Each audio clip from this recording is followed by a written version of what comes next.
இன்றைய முக்கிய செய்திகள். தமிழகத்தில் வருகின்ற செப்டம்பர் 1ஆம் தேதி முதல் புதிய விலையில் நெல் கொள்முதல் செய்யப்படும் என்று அமைச்சர் சக்கரபாணி அவர்கள் தகவல் தெரிவித்துள்ளார். திருச்சி மாவட்டம் பச்சைமலையில் 1893 பேருக்கு நலத்திட்ட உதவிகளை அமைச்சர் உதயநிதி ஸ்டாலின் அவர்கள் வழங்கினார். பூமியிலிருந்து நிலவு விலகிச் செல்வதாகவும், எனவே ஒரு நாள் என்பது 25 மணி நேரமாக மாறும் என்பதை ஆய்வாளர்கள் உறுதி செய்துள்ளனர் என்று தகவல் வெளியாகியுள்ளது. தமிழகத்தில் அரசு பள்ளிகளில் பயின்று வெளிநாடுகளில் கல்வி பயிலும் வாய்ப்பு பெற்ற மாணவர்களுக்காக முழு கல்வி செலவு மற்றும் முதல் பயண செலவை அரசு ஏற்கும் என்று முதலமைச்சர் மு.க. ஸ்டாலின் அவர்கள் தெரிவித்துள்ளார்.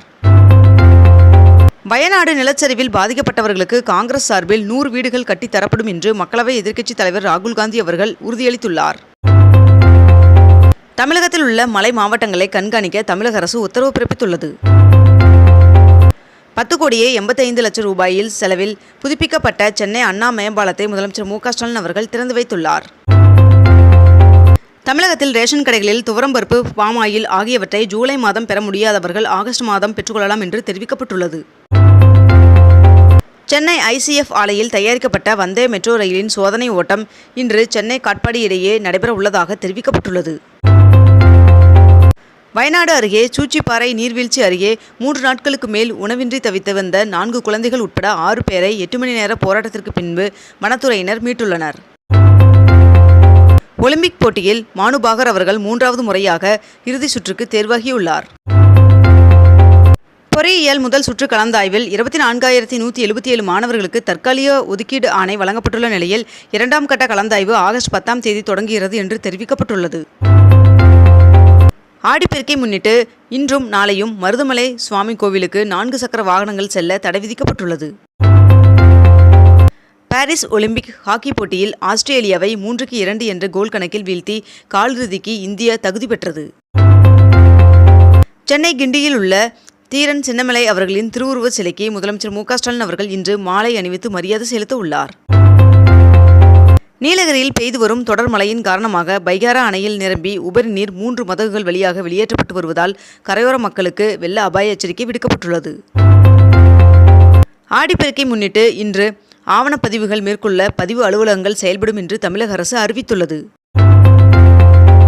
தொடர் மழையின் காரணமாக நீலகிரி மாவட்ட மக்களுக்கு மேற்கண்ட இந்த உதவி எண் அறிவிக்கப்பட்டுள்ளது.